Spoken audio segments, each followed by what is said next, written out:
Hello guys. Hello hello hello.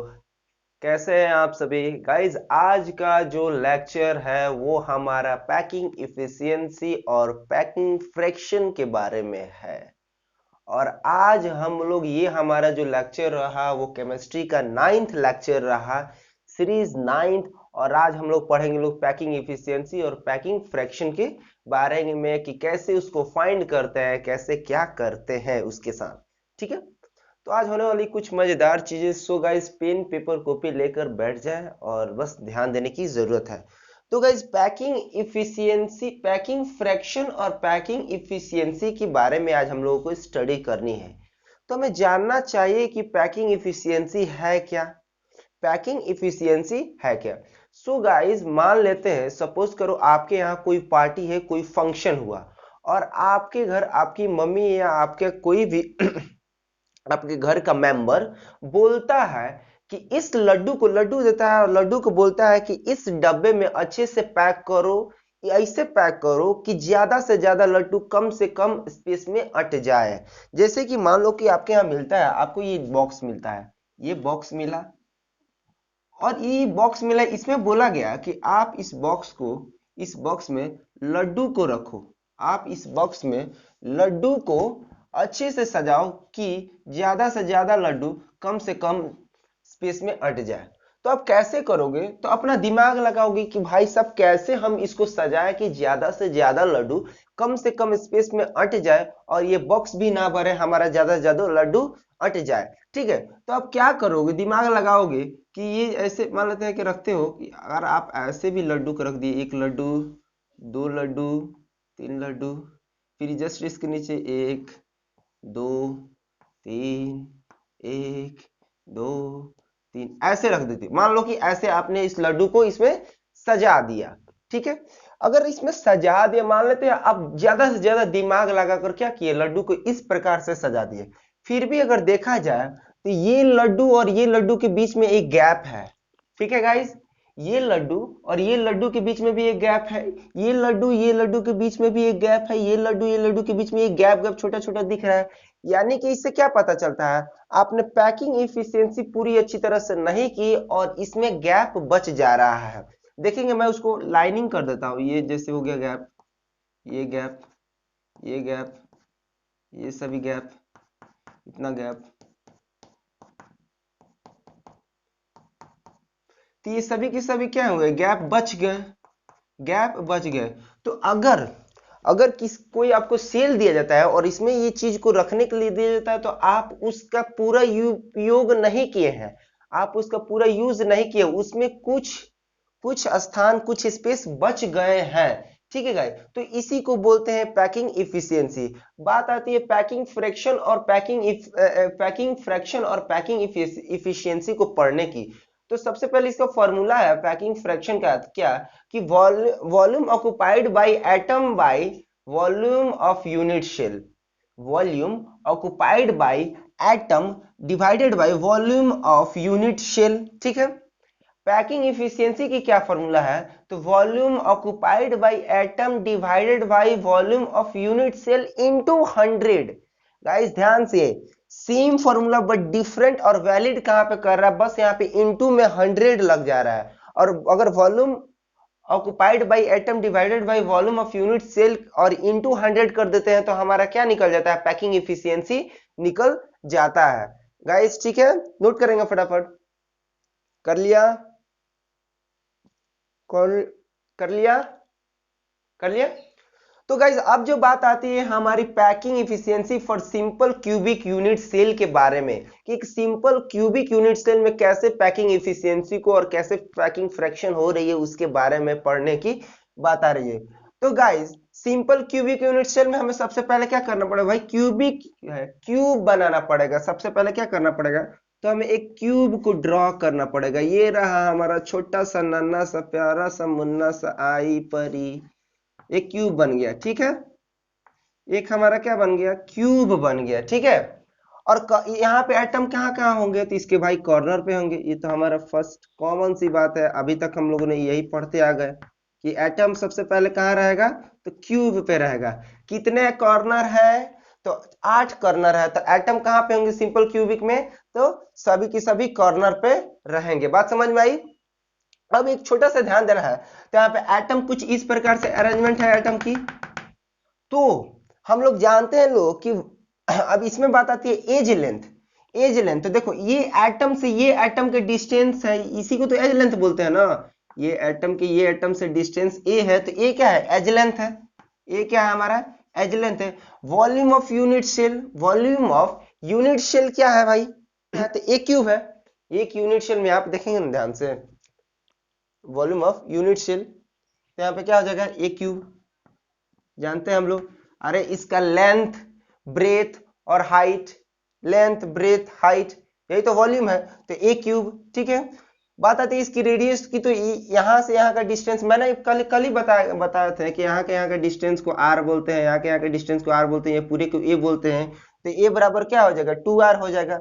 अब बात आती है रैंक की, तो रैंक क्या है? तो रैंक का मतलब ही होता है एटम पर यूनिट सेल, यानी कि एक यूनिट सेल में कितने एटम्स है उन्हीं को तो रैंक बोलते हैं, उन्हीं को क्या बोलते हैं? रैंक बोलते हैं। ठीक है गाइस, तो रैंक कितना है भाई? बात आती है रैंक कितना है, तो हम जानते हैं कि सिंपल यूनिट सेल की रैंक कितनी होती है? तो सिंपल यूनिट सेल की जो रैंक होती है वो कुछ नहीं होता है, एक होता है, एक होता है रैंक। ठीक है, अब बात आती है पैकिंग फ्रैक्शन कैसे आप फाइंड करें? सभी चीजें तो दी गई है, पैकिंग फ्रैक्शन तो यहाँ पे हम कुछ फाइंड किए हुए हैं पहले से। तो पैकिंग फ्रैक्शन का हम लोग फॉर्मूला जाना कि volume occupied by atom divided by volume of unit cell. Volume occupied by atom, एक एटम है, रैंक कितना है? एटम पर यूनिट सेल एक है, तो एक मैंने लिख लिया। हाँ, अब स्फेरिकल एटम किस में अरेंजमेंट है? एटम की अरेंजमेंट तो स्फेरिकल वे में अरेंजमेंट है एटम का। तो एक स्फीयर है, तो स्फीयर की वॉल्यूम क्या होता है? हम लोग सभी जानते हैं, 7-8 में पढ़े लोग कि वॉल्यूम ऑफ स्फीयर, VS लिख देता हूँ, वॉल्यूम ऑफ स्फीयर कितना होता है? तो 4/3 पाई आर क्यूब। क्या होता है volume of sphere? 4/3 pi r cube. ठीक है, तो यहाँ पे स्फीयर मैंने क्या डाल दिया? 4/3 pi r cube divided by a cube. क्या डाला मैंने? Divided by a cube. ठीक है, क्योंकि इसका जो यूनिट सेल कितना है? Volume of unit cell, unit cell मैंने क्या डाला? यूनिट सेल ए क्यूब है, तो ए क्यूब। अब देखो इसको सभी को कटाने के बाद ये देखो इसमें मल्टीप्लाई हो जाएगा, इसमें मल्टीप्लाई हो जाएगा, तो क्या होगा? 4/3 pi r cube divided by a cube रहा ये। ठीक है, अब ए क्यूब एक जगह पे क्या है भाई? एक जगह पे 2r, तो ए क्यूब है यानी कि 2r का स्क्वायर, 2r का स्क्वायर, ये रहा हमारा 2r का स्क्वायर, 2 1 जा 2, 2 2 जा 4, 2 3 जा 8, कितना हुआ? 8। और r का स्क्वायर, r का क्यूब का r का क्यूब रहा, तो r का क्यूब से r का क्यूब कट गया। फिर ये देखेंगे ये 4 है, ये 8 है, 4 1 जा 4, 4 2 जा 8, 2 टाइम्स में ये भी कट गया हमारा। बचा क्या? 5, और नीचे क्या बचा? नीचे ये 3 और 2, 3 इंटू 1/2 ये रहा। अब पाई का वैल्यू कितना होता है? पाई को पॉइंट में कितने वैल्यू होते हैं? तो 3.14 होते हैं, तो 3.14 बाई 3 1 जा 3, 3 2 जा 6, तो 3 2 जा 6। अब इसको कटाने के बाद लगभग हमारा जो पैकिंग फ्रैक्शन आएगा वो कितना आ रहा है? तो 0.52 क्या आ रहा है? Packing fraction. अब बात आती है पैकिंग इफिशियंसी के, पैकिंग इफिशियंसी क्या करेंगे? तो ध्यान देने की बात है, पैकिंग इफिशियंसी का ही सेम फॉर्मूला, बस वैलिड कहां कर रहा है? तो वैलिड हमारा कर रहा है बस इनटू में 100 है, तो इनटू में 100 है, यानी कहने का मतलब क्या है कि पैकिंग फ्रैक्शन हमारा पहले इतना जो है, volume occupied by atom divided by volume of unit cell, ये तो हमारा निकल गया है 0.52। अब क्या कर देंगे? बस उसमें इनटू कर देंगे 100 से। तो बस ध्यान देने की बात है, यहाँ पे लिख दूं मैं पैकिंग इफिशियंसी को फाइंड करने के लिए 0.52 से बस कुछ नहीं करेंगे, 100 से मल्टीप्लाई कर देंगे। 100 से मल्टीप्लाई कर दिया तो मेरा कितना आया? 52% आंसर। तो पैकिंग इफिशियंसी हमारा कितना आया? 52%। बात समझ में आई? समझ में आई इस बात को कि पैकिंग इफिशियंसी कितना है? तो 52%। फटाफट नोट करेंगे वीडियो को पॉज करके। गाइस अब जो बात आती है कि बॉडी क्यूबिक यूनिट शेल की, तो इसकी जो एज लेंथ क्या है, तो एज लेंथ यही रहा भाई, इस एटम से इस एटम के जो डिस्टेंस है उसी एज है, उसी को तो बोलते हैं एज लेंथ। तो एज लेंथ को क्या मैंने क्या मान लिया, तो मैंने एज लेंथ को ए मान लिया, ठीक है। अब जो बात आती है relation in are and a, तो हमने इसके पहले भी जाना कल का वीडियो में कि उसका आर क्या होता है, √3/4a। अगर आपको अगर लिखना है ऐसे तो आप ऐसे भी लिख सकते हो कि a = 4, ये 4 क्या हो जाएगा, ऊपर चला जाएगा, ये 4 ऊपर चला जाएगा, √3 नीचे जाएगा, तो 4r/√3, ठीक है। अब जो बात आती है वॉल्यूम ऑफ यूनिट शेल की, तो हम तो जानते हैं कि इसकी वॉल्यूम क्या होता है, तो ए क्यूब वॉल्यूम है भाई, ये भी कॉमन बात है कि ए क्यूब होगा। अब जो बात आती है एटम वॉल्यूम की, मैंने ये बोला कि अभी बताया कि ये जो स्फेरिकल है, तो एक स्फीयर का वॉल्यूम क्या होता है, तो 4/3πr³ होते हैं इसकी वॉल्यूम, ठीक है। अब जो बात है पैकिंग फ्रैक्शन निकालने की, तो देखेंगे वॉल्यूम ऑफ यूनिट शेल, यानी कि इसकी वॉल्यूम क्या है, रैंक रैंक रैंक 2, ये रहा 2, तो 2 इंटू वॉल्यूम, उसकी वॉल्यूम एटम की वॉल्यूम 4/3πr³, ये रहा, by divided by volume of unit cell a cube रहा। अब इसको 4 2 8, 8/3 हो जाएगा, तो 3 नीचे हो जाएगा, 4πr³ ऊपर, ये 4 हो जाएगा r बाय डिवाइडेड बाय √3, ये देखेंगे यहाँ से, तो ये हो जाएगा 8πr³ इंटू ये है √3 है, तो √3 ऊपर चल जाएगा, √3 इंटू √3 इंटू √3 डिवाइडेड में ऊपर जाएगा तो मल्टीप्लाई में हो जाएगा, और इधर क्या हो जाएगा 3 इंटू 4, ये 4 इंटू 4 इंटू 4, ये रहा हमारा। अब r³ से r³ क्या हो रहा है, कट जा रहा है, ये रहा, ठीक है। अब √3 से ये रहा √3 कैंसिल आउट, 4 से 4 कैंसिल आउट, ठीक है, सभी की सभी कैंसिल आउट ही हो रहे हैं, ठीक है। तो और इसको पूरा कटने उठने के बाद ये जो पूरा हमारा आंसर आ रहा है 0.68 आंसर आ रहा है हमारा पैकिंग फ्रैक्शन का। अब जो बात आती है पैकिंग इफिशियंसी का कैसे निकालेंगे, तो कुछ नहीं करना है गाइस, बस पैकिंग इफिशियंसी को मैंने इसके पहले भी बताया कि बस उसका सेम फॉर्मूला है, बस इनटू में 100 है, तो मैंने उसका तो सेम तो निकाल दिया 0.68। अब 0.68 में 100 से मल्टीप्लाई कर देंगे, तो 0.68 इंटू 100 कितना आया, 68% आंसर। कितना आया, तो 68%।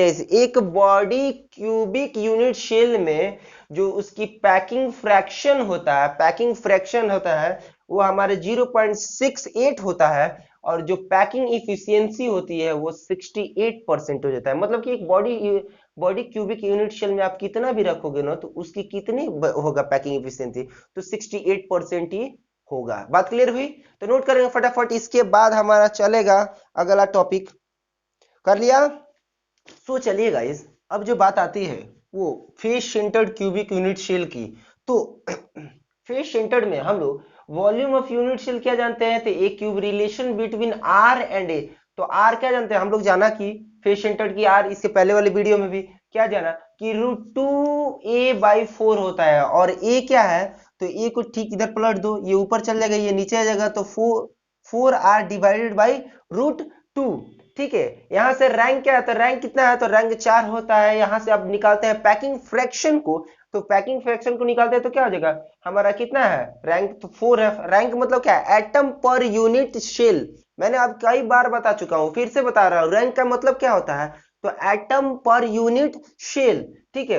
तो पर यूनिट में 4, और उसका वॉल्यूम कितना होता है, volume of per unit cell का, तो वॉल्यूम कितना होता है 4/3, ये रहा, ये हमारा 3 है, 4/3πr³ divided by a cube, यहां से निकलता है 4 इंटू 4πr³ डिवाइडेड बाई 3, और 4r डिवाइडेड बाई √2 का होल क्यूब, यहां से निकलता है 2√2π/4 into 3 equal to π/√2 into 3। Pi का वैल्यू कितना हुआ, जल्दी, पाई का value 3.14 divided by √2 into 3 is equal to 0.7। अब इसको कटम कुटम करने पर कितना आ रहा है, तो 0.74 हमारा आ रहा है पैकिंग फ्रैक्शन। अब बात आती है पैकिंग इफिशियंसी की, तो हम लोग जानते हैं लोग कि पैकिंग इफिशियंसी को फाइंड करने का 0.74 से 100 डिवाइड कर देंगे, गुणा कर देंगे किससे, 100 से तो क्या निकल जाएगा 74%। 74%। ये सो गाइज अगर यहां से कहे कि वॉइड आपको निकालना है तो वॉइड को कैसे निकालेंगे? तो वॉइड को निकालने की सबसे आसान तरीका ये रहा कि वॉइड को निकालने की कि पूरा में से यानी 100, कोई भी चीज, दुनिया की कोई भी चीज क्या रहता है अपने आप में 100% रहता है। दुनिया की कोई चीज अपने आप में क्या रहता है? तो 100% रहता है हर चीज। ठीक है, तो 100 में से क्या अभी कोई भी चाहता है क्या कि हम पूरा की पूरा 100% दें, और हम पढ़ा रहा है तो हम भी कोशिश करेंगे कि हम क्या दें, अपनी नॉलेज की पूरी 100% आपको दे। तो हर एक दुनिया की हर एक चीज अपने आप में 100% रहता है। तो वर्ड को निकालने क्या कर देंगे, 100 में से कितना आया आपका 74 आया है पैकिंग फ्रैक्शन, और 74% आया है, तो -74 कर देंगे। तो कितना आया 100 माइनस 74, 10 में से 4 गया 6, यानी कि 26%। वर्ड कितना आया 26%। 10 में से 4 गया 6, और ये रहा हमारा 26। ठीक है, 26%। सो गाइज ये रहा इसकी पैकिंग फ्रैक्शन और पैकिंग इफिशियंसी के बारे में आज का कुछ नॉलेज और कुछ वीडियो, जो कि केमिस्ट्री चैप्टर का ये 9th लेक्चर है। इसके बाद भी अभी और सारा लेक्चर है और सारा मजे वाली बातें हैं, मजे वाली स्टडीज है, नॉलेज है। So guys just keep study, keep learning, keep smiling, keep loving on this channel, and thank you so much. Very all the best.